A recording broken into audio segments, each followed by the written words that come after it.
इतने दिनों से मेरे जैसे भूतों की कहानियां देख रहे हो, लेकिन अभी तक सब्सक्राइब नहीं किया। क्यों? इसकी सजा मिलेगी। इस वीडियो में दिखाए गए नाम, वर्ण, व्यवसाय स्थान और घटनाएं सभी काल्पनिक है। इसका किसी मृत्यु व्यक्ति या जीवित व्यक्ति से कोई संबंध नहीं है। अगर इसका किसी वास्तविक घटना या चरित्र से कोई संबंध पाया जाता है तो यह मात्र एक संयोग होगा। इस वीडियो में कुछ डरावने तत्व दिखाए गए हैं और उसे परिपक्व को दर्शकों के लिए उपयुक्त है।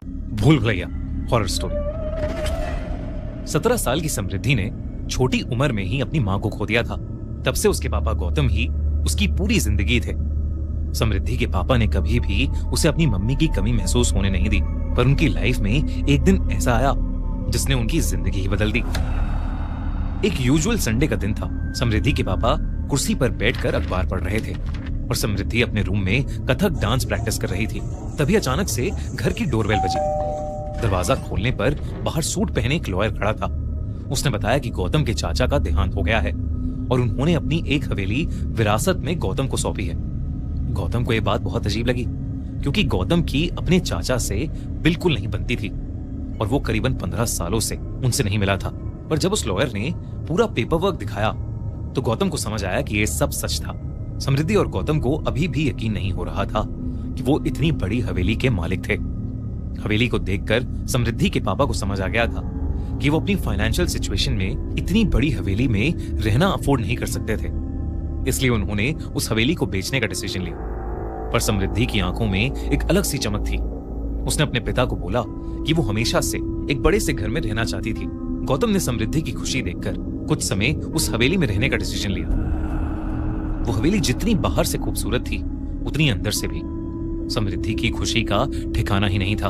वो पूरी हवेली में घूम घूम कर हवेली के सभी कमरे देख रही थी। तभी वो एक ऐसे कमरे के आगे पहुंची जिसका दरवाजा बंद था। उस बड़े से दरवाजे पर एक बड़ा सा ताला लगा था और उस ताले पर संस्कृत में कुछ लिखा हुआ था। समृद्धि ने उस ताले पर जैसे ही हाथ लगाया, उसे मानो बहुत जोर का करंट लगा। इससे पहले कि समृद्धि कुछ समझ पाती, उसके पापा ने उसे आवाज लगाई और समृद्धि वापस मुड़कर अपने पापा के पास जाने लगी। पर चलते चलते समृद्धि के कानों में एक आवाज आई। उसके कानों में एक औरत हंसते हुए उसे पुकार रही थी। समृद्धि अचानक से वो आवाज सुनकर पीछे मुड़ी, लेकिन तभी वो आवाज आनी बंद हो गई। समृद्धि ने इसे अपना वहम समझा और वो अपने पापा के पास चली गई। उस रात गौतम और समृद्धि अपने अपने कमरे में सो रहे थे, पर तभी गौतम की नींद एक आवाज से खुली। गौतम को पास के कमरे से घुंघरू की आवाज आई। गौतम ने सोचा कि शायद समृद्धि अपने रूम में डांस प्रैक्टिस कर रही होगी, इसलिए वो फिर से आंखें बंद करके सोने की कोशिश करने लगा। पर घुंघरू की आवाज धीरे धीरे तेज होने लगी। ऐसा लग रहा था कि जैसे घुंघरू पहनकर कोई गौतम के पास आ रहा हो। इससे पहले गौतम कुछ समझ पाता, घुंघरू पहने कदमों की आवाज उसके बेड के पास से आने लगी। गौतम तेजी से उठा तो उसने देखा कि कमरे के अंदर कोई भी नहीं था। अब गौतम को कुछ अजीब लगने लगा था। वो उठकर समृद्धि के कमरे की तरफ गया। समृद्धि के कमरे में पहुंचकर उसने देखा कि वो कमरे में थी ही नहीं। अब गौतम को टेंशन होने लगी थी। वो समृद्धि को आवाज देकर पुकारने लगा। उसने हवेली की लाइट जलाने की कोशिश की, पर कोई भी बटन काम ही नहीं कर रहा था। गौतम ने कमरे के बाहर पड़े एक लैंप को उठाया और उसे जलाकर हवेली में समृद्धि को ढूंढने लगा। घूमते घूमते गौतम को फिर से घुंघरू पहने किसी के चलने की आवाज आई। गौतम उसी आवाज का पीछा करने लगा। गौतम जितना उस आवाज के करीब जाता, वो आवाज उससे उतनी ही दूर जा रही थी। लेकिन उस आवाज का पीछा करते हुए गौतम ने खुद को एक कमरे के बाहर खड़ा पाया। उस कमरे का दरवाजा खुला हुआ था और उस कमरे के बीचों बीच में गौतम को कुछ ऐसा दिखा जिससे उसकी रूह कांप गई। उस कमरे के अंदर एक लड़की साड़ी पहने घुंघरू डालकर डांस कर रही थी। इससे पहले वो कुछ समझ पाता, गौतम को उस लड़की का चेहरा दिखा और उसका दिल दहल उठा। वो लड़की कोई और नहीं बल्कि समृद्धि ही थी। पर समृद्धि बिल्कुल भी नॉर्मल नहीं लग रही थी। उसने बहुत सारा मेकअप किया हुआ था और वो मेकअप उसके पूरे चेहरे पर फैला हुआ था। उसके बाल बिखरे हुए थे और वो बंगाली भाषा में कुछ गाना गा रही थी। गौतम ये सब देखकर बहुत डर गया और वो दौड़कर समृद्धि के पास गया। उसने जैसे ही समृद्धि के कंधे पर हाथ रखा, समृद्धि ने मुड़कर जोरों से एक चीख मारी और गौतम की छाती पर अपना हाथ मारा।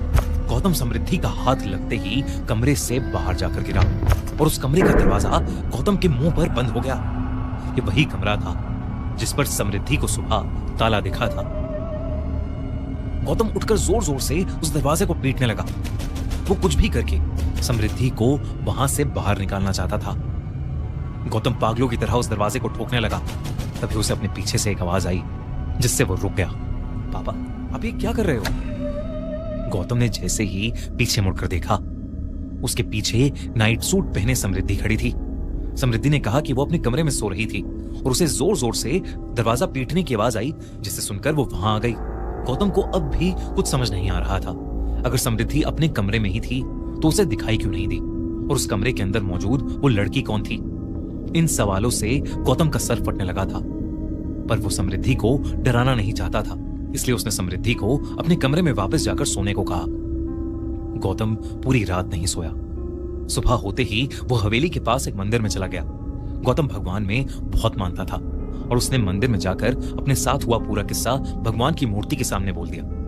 गौतम नहीं जानता था कि मंदिर का पुजारी भी उसकी बातें सुन रहा है। जैसे ही गौतम मंदिर से जाने लगा, मंदिर के पुजारी ने उसे रोककर पूछा कि आखिर वो रहता कहाँ है। और जब गौतम ने उसे बताया कि 2 दिन पहले ही वो पास वाली हवेली में रहने आया था, तो उस पुजारी का चेहरा सफेद पड़ गया। उसने गौतम को उस हवेली से तुरंत निकल जाने को कहा। जब गौतम ने पुजारी से बात की तो उस पुजारी ने बताया कि कई सालों पहले उस हवेली में एक राजा रहता था और मंजुलिका नाम की एक लड़की हवेली में नाच गाकर सबका मन बहलाती थी। पर धीरे धीरे राजा को मंजुलिका से लगाव होने लगा। पर मंजुलिका अपने साथ नाचने वाले एक साथी से बेहद प्यार करती थी।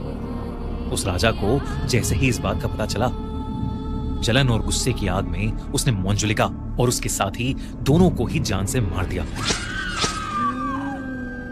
मंजुलिका की मौत हो गई, पर उसकी आत्मा उस हवेली में ही रह गई। और आज भी मंजुलिका की गुस्से से भरी आत्मा उसी हवेली के एक कमरे में बंद है।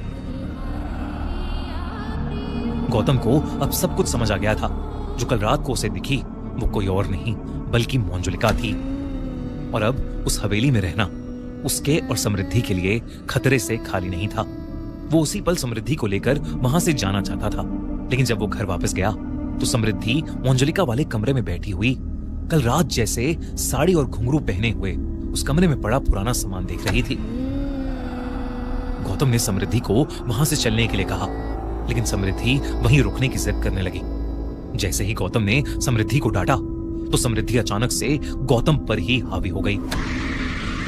उसने गौतम को उसकी गर्दन से उठा लिया और बंगाली भाषा में गुस्से से कुछ अजीब सा बड़बड़ाने लगी।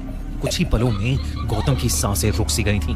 वो दर्द के मारे छटपटा रहा था, लेकिन इतने में उस मंदिर का पुजारी कुछ लोगों को लेकर वहां आ गया और उसने तुरंत समृद्धि पर गंगाजल फेंका। समृद्धि ने गौतम को छोड़ दिया और वो वहीं बेहोश होकर नीचे गिर गई।